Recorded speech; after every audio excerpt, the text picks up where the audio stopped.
Minutes, so I ask that you please remember when making a statement that you identify yourself and spell your name so that she can have it correct for the record.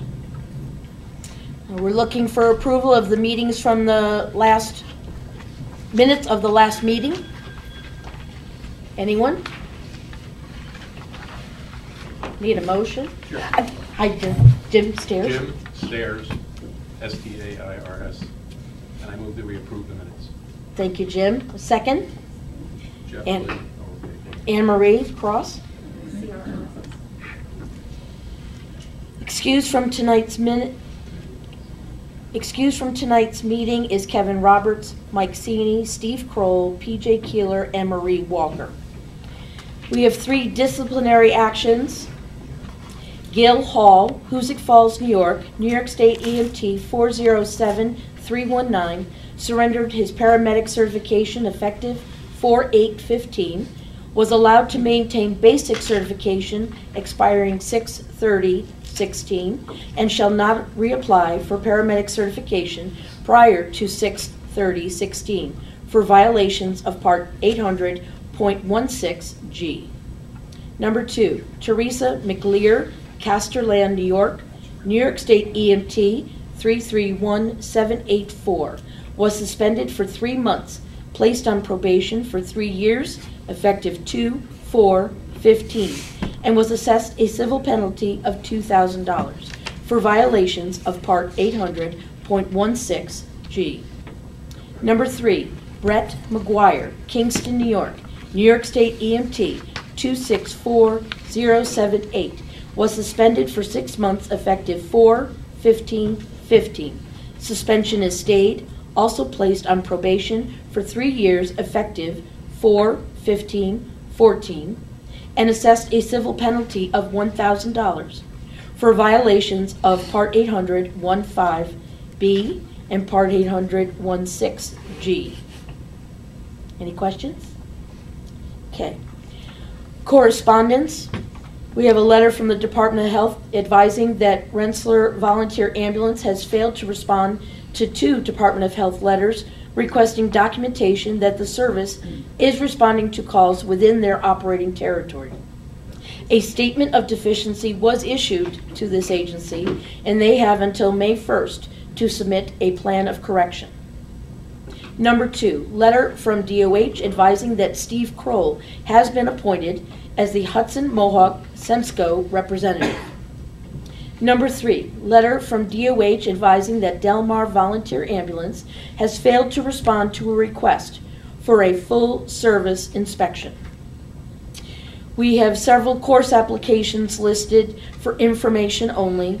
Any questions of the items listed, please see Tim Miraboli. Moving on to committees. CON committee. Nothing outstanding at this time, and it's Jim Reagan, R-E-A-G-A-N. The executive committee information will be discussed as part of tonight's meetings. Moving on, executive director. Hopefully everybody has a copy of the report. It was a busy month, was on the road a lot, attended a lot of EMS council meetings, down at St. Pete's for a chest pain accreditation meeting. A couple take-homes though. EMS Memorial, Tuesday, May 19th. Also, if anybody's planning on submitting award nominations, this Friday, May 1st, is the deadline here. So we can get them to the committee for review and get them to the state in a timely manner, and the deadline at the state is June 1st. Just one other point that I don't think I listed here, but I told the executive board. I became aware of a contest. Actually, Dr. Daly turned me on to something in the Times-Union yesterday. A protocol application contest hosted by some techies up here in Albany, looking for entries for protocol apps that serve a civic purpose. And that what they're specifically looking for is a partnership between developers and businesses. We, REMO, as a business, developed a protocol. We partnered with a developer, Jam Innovations, to bring that protocol application to fruition.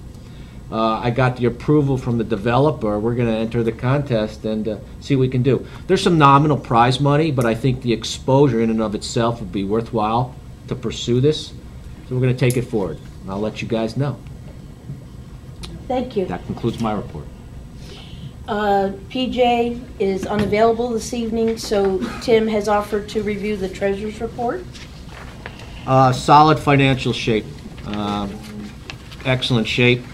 The one thing I would bring to everybody's attention, accounts receivable, the course reimbursements.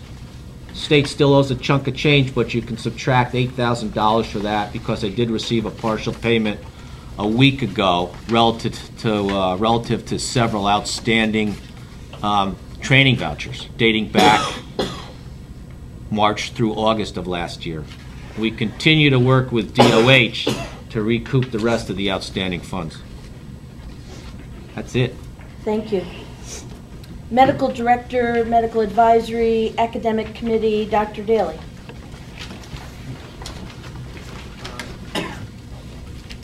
Probably a couple of things that are of primary importance. The first is that there will be a formal announcement later, but we will be participating in the regional project, looking at ST elevation MI care across the region.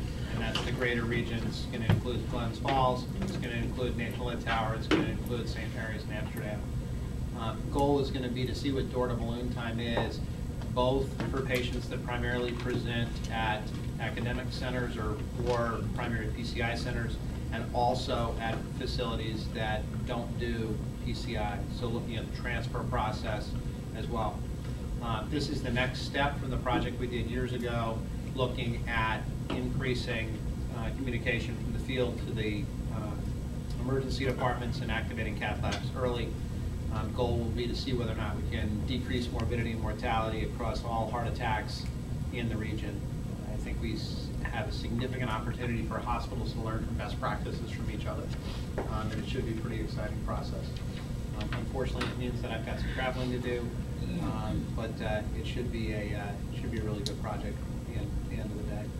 This is going to be an affiliation with Duke and the Heart Association, and will probably be working with a project out of Utica as well, where they're also doing something similar. So, good opportunity to get us some extra recognition. Other things that I think are really important, the State Emergency Medical Advisory Committee will be looking at a pilot project for basic life support epinephrine coming up at the May 13th meeting. There is a large group of people from across the state working on this project with a number of local partners here. If this project is approved by the CMAC and then ultimately by the Commissioner of Health, it has the potential to save conservatively tens of millions of dollars across the state in terms of expired epinephrine auto-injectors, while still keeping people able to treat anaphylaxis at this site as quickly as possible in the field. It should be an exciting program, and hopefully it will turn out well. Those are the basic important parts of my report. Any questions for anybody? Thank you. New York State EMS Council, Steve's not here, and the next meeting is on May 13th? 13th and 14th. Thank you, Carol. Nurses Committee. We met on May 26th. We had a lot of discussion about Ebola training and PPE training and the mandates that we are all needing to follow from the state, where we have to do PPE training once a month. We have to do it on all shifts. So we talked a lot about that and how the hospitals are doing that as well. We actually had a bird drill today for Ebola, so that was separate from our nurse committee meeting, but I wanted to just bring it up. So it went very well. We had, the state was there, the Department of Health, I think McAvoy was there, and Scott Heller from UpNet, and there were a lot of folks who observed the drill. So they brought a patient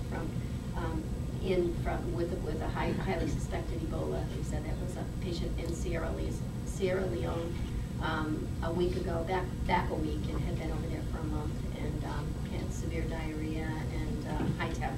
So it was a 30-year-old male. So we simulated that drill. It really went very well. It was, you know, we brought them in through the decon area, and we actually deconned, you know, kind of virtually deconned all of the EMS providers. And so that was good. We had a good discussion.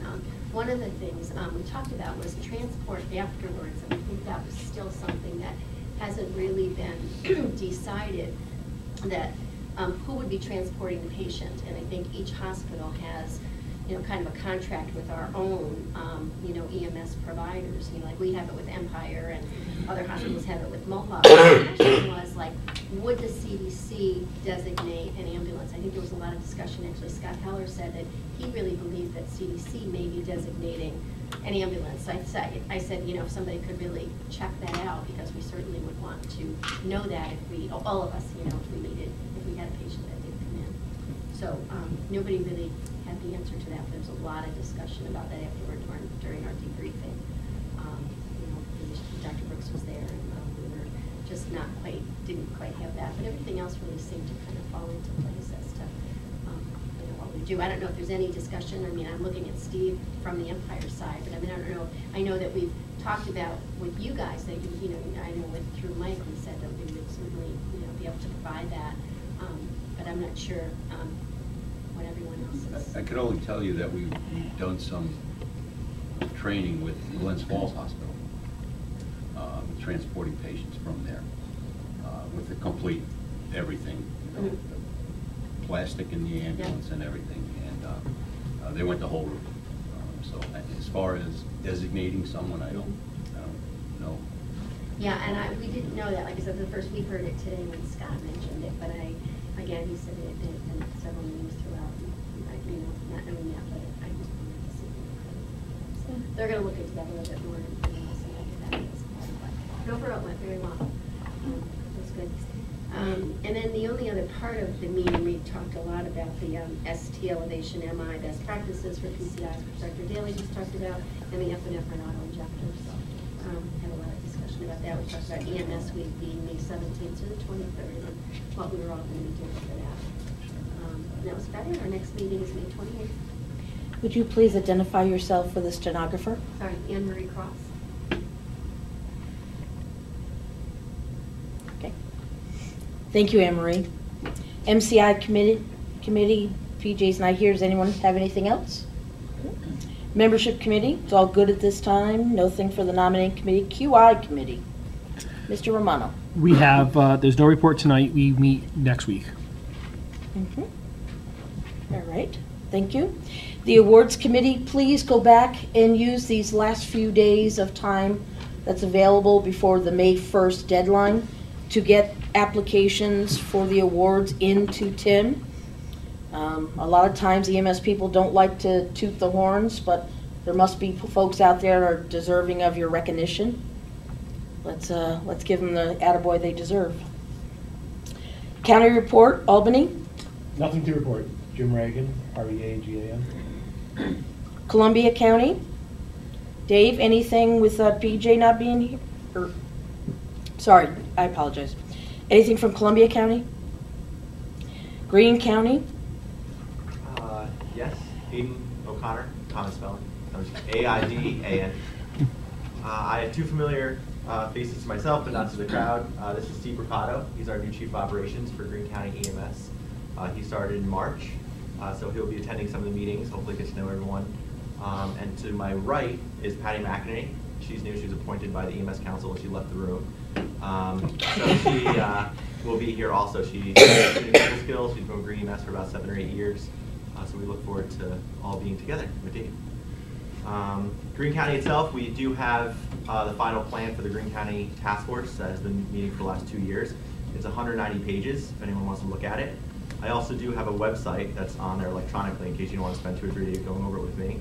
It is gccatf.org.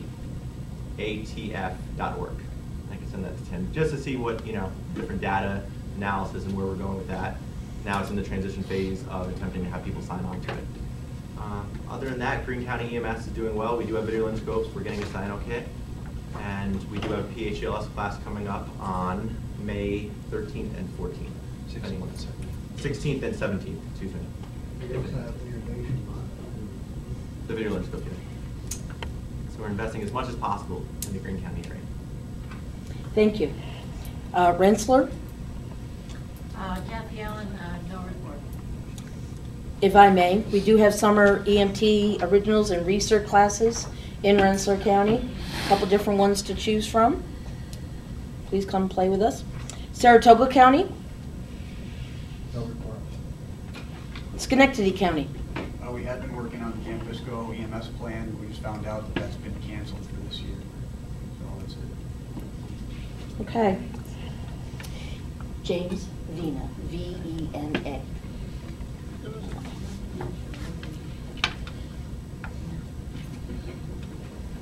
Okay. New business. At the Executive Council, we were supposed to have our annual audit, and with the absence of most of the officers, this has been postponed till June. Discussion about the May meeting. Our normal time falls on Memorial Day, and the week before would fall in the middle of EMS week. So there was a motion to cancel it. So it's coming down as a seconded motion. Tim, correct? Yep. Seconded motion to cancel the May meeting and meet, and then attend to any business for bills and the awards by email. Is there any? Do I need to? Just a vote. Vote. Just, are all those in favor? Aye. Any opposed? Abstentions? Okay, so we will not meet in May unless something dire happens, but we will meet back again in June. Is there any other business to bring forward to the council? If that's the case, I'm looking for a motion to adjourn. Dave Bettini. Could you please spell your last name, Dave? B-A-T-T-I-N-I. I need a second. Mr. Vena? Barring anything else, meeting is done. Thank you for stopping out. Nicely done, Mike.